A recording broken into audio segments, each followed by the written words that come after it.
Hello, this is your math teacher, Mr. Ramirez, and this is a short lesson on the identity property.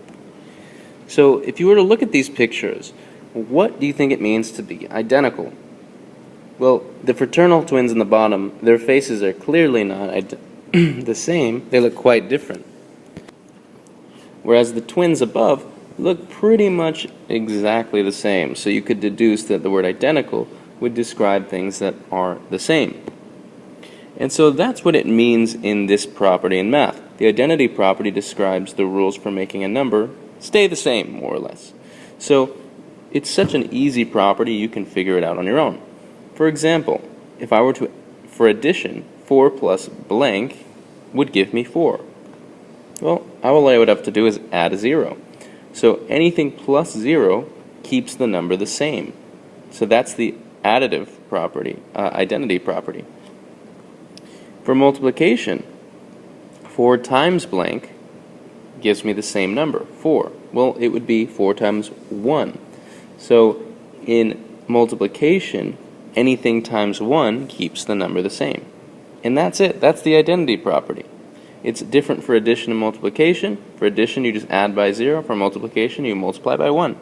But the idea is the same. You want to keep the number the same. And so as we just discussed, anything plus 0 will give me the same exact answers. And I could write it in a different order. 0 plus anything gives me the same number. That's for, of course, addition. For multiplication, I would just multiply by 1. So anything plus 1 is going to give me that same number. Sorry, I said plus 1. I should have said anything times 1 gives me that same number. So A times 1 is A, 17 times 1 is 17, and so on and so forth. So if we were to show the identity property of addition using the number 17, we would just add the 17 yet keep it as the same number. So 17 plus what would give us 17? We would just add by 0. If I were to use the identity property of multiplication using the number 47, I would have to ask myself, well, how do I multiply and still end up with 47? Well, I just multiply by 1. And if I were to use the identity property once again, but for addition, I would have to ask myself, how do I end up with 54?